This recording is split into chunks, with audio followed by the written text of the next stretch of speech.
silly. Put on your favorite hat when you're silly. You can dress up like a cat if you're really That's silly. a clip from the CBC Kids show Mama Yama, a program that families can find on TV and online, by the way. When it comes to videos on the internet, it's important that young eyes and ears can only access what has been adult approved, if you will. Now, a new YouTube app gives parents more control. Deanna Suminak-Johnson is on location in Toronto at the launch for YouTube Kids. How does this concept work, Deanna?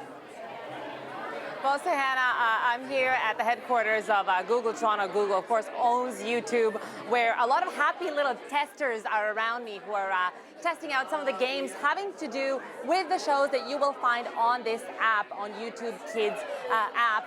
And basically how it works is it aggregates all the family-friendly content in one space. So it works on your mobiles and tablets because, as they like to say here, kids are mobile. You know that they're always on the move, and if you have kids or have family friends who are kids, you know that it's so hard to separate them from those tablets. They're like born knowing how to swipe and how to look for content.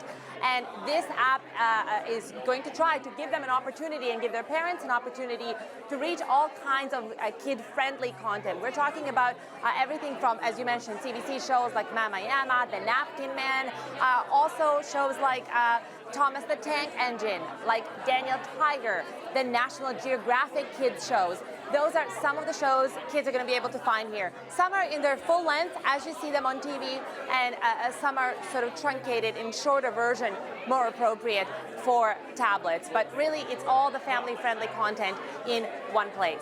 And there has been criticism, Deanna, that YouTube Kids content isn't really restricted enough. How is that being addressed?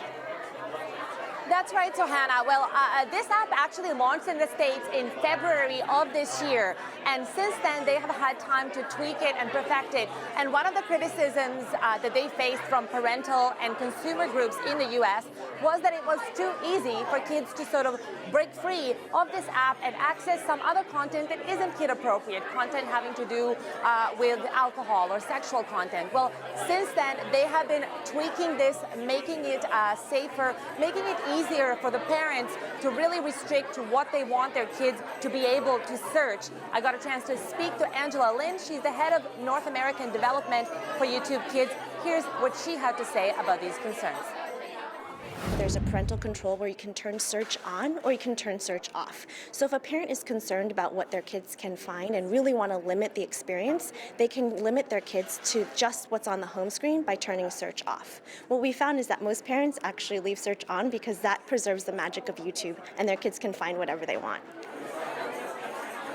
So Hannah, that is really the balance that they're trying to strike here. On the one hand, to preserve that magic of YouTube, where kids can really explore and learn, and on the other hand, not to allow them access to some of the sites that are not appropriate for them. About 10 million people have downloaded this so far, so clearly parents do like it and do trust it.